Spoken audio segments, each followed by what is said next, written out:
असाध्य रोगों का इलाज विज्ञान के माध्यम से, विज्ञान की प्रगति से हो रहा है। लेकिन वैदिक ऋषियों ने असाध्य रोगों का इलाज योग के माध्यम से बताया है। जैसे हमारे वैदिक ग्रंथों में प्राणायाम एक ऐसी क्रिया है जो एकांत में बैठ के आसन लगा के शरीर को सीधा करके नेत्र को सीधा सामने देखकर अपने मन इंद्रियों को शांत करके मन को श्वास प्रश्वास की क्रिया में लगाइए। मन को श्वास की यात्रा करने दीजिए।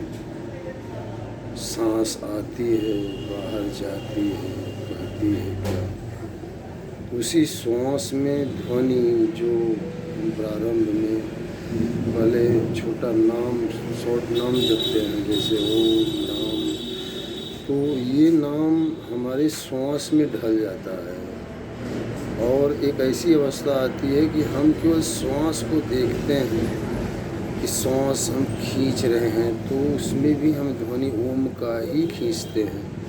ओम के साथ ही, ओम की ध्वनि के साथ ही हम श्वास प्राण श्वास लेते हैं और प्राण श्वास को हम उसी ध्वनि के साथ छोड़ते हैं। ये मन की निरंतर यात्रा, अनवरत यात्रा चलने दीजिए। एक समय ऐसा होगा कि आपका मन संकल्प और संस्कारों से ऊपर उड़ जाएगा, इच्छा और कामनाओं से परे हो जाएगा। मन निरुद्ध हो जाएगा, निरोध हो जाएगा मन का, और मन के निरोध, मन के भी अनुभूत होने पर वो परम तत्व सनातन पुरुष आपके हृदय में ही प्रकट हो जाता है। फिर आपको वो परम आनंद की अनुभूति होती है कि फिर इस भौतिक संसार के क्रियाकलाप में आपका मन नहीं लगता। देखिए, आरंभ में कोई भी क्रिया थोड़ा अटपटी लगती है, लेकिन जब हम अभ्यासरत हो जाते हैं और वैरागरत हो जाते हैं, माने इस सांसारिक चीज़ों पर, सांसारिक वस्तुओं पर, सांसारिक कामना वासनाओं से ध्यान हटने लगता है और ये धन परमानंद में डूबता जाता है। जहाँ तक तीसरी नेत्र का प्रश्न है, तीसरी नेत्र का अर्थ होता है आत्मज्ञान, जो हम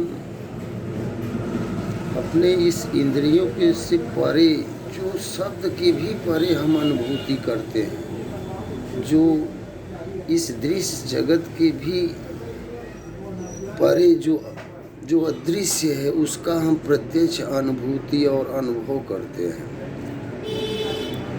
वह तीसरी नेत्र है। जैसे भगवान शिव जो संहारक महाकाल है, जो तीनों गुणों के ऊपर बैठाए गए हैं,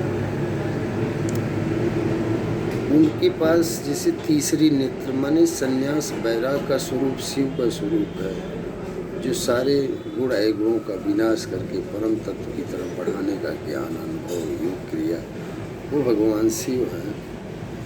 तो भगवान शिव तीन गुणमयी माया माने रजतम सत के ऊपर है। काल और महाकाल का क्षेत्र उन्हीं का है, विनाशक क्षेत्र उन्हीं का है, और संराचनक क्षेत्र जैसे बुद्धि ब्रह्मा में, ब्रह्मा माने ब्रह्म बुद्धि से, जब बुद्धि ब्रह्म विद्या से संयुक्त, ब्रह्म ज्ञान से संयुक्त होता है, ब्रह्मा का निर्माण होने लगता है। और जब ये बुद्धि पराकाष्ठा को प्राप्त हो जाता है और जब हम अपने समूचे मन इंद्रियों को शांत कर लेते हैं, उस परम तत्व का साक्षात्कार हो जाता है।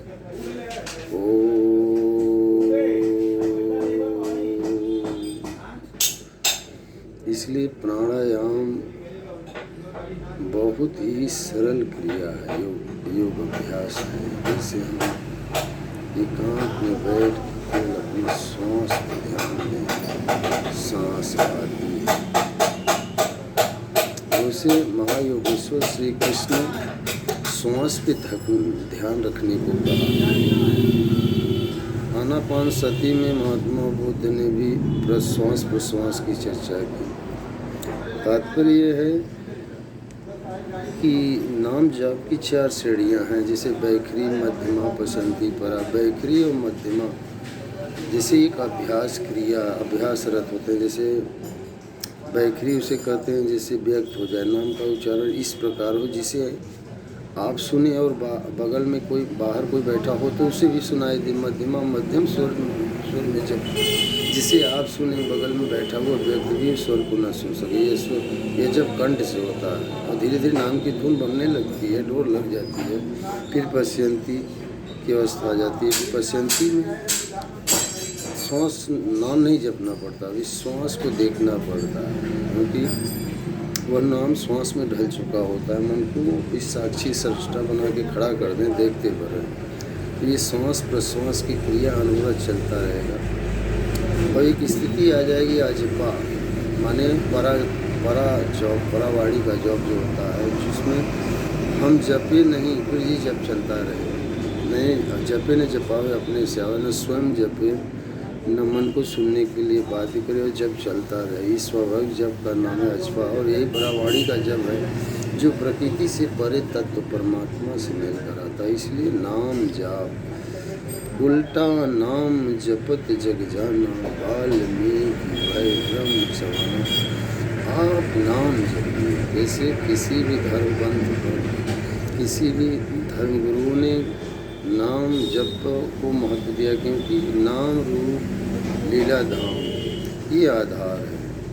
जैसे नाम जपते हैं, नाम जपते जपते इतना भी भोर हो गए कि आपको रूप पकड़ में आने लगा, और जब अपना स्वरूप भगवान का मिलने लगा तो उनके लीलाओं और उनके कार्य क्षेत्रों का भी ज्ञान होने लगता है। जब उनकी लीलाओं का ज्ञान हो जाता है तो आप धाम आश्रय भगवान अपना आश्रय प्रदान कर देते हैं।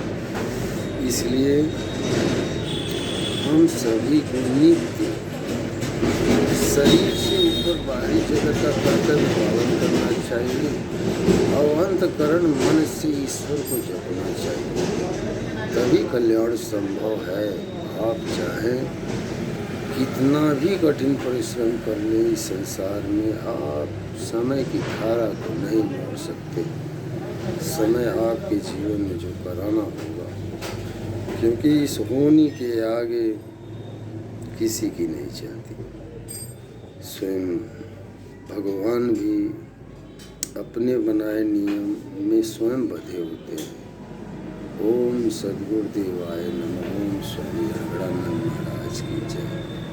ओम नमो भगवते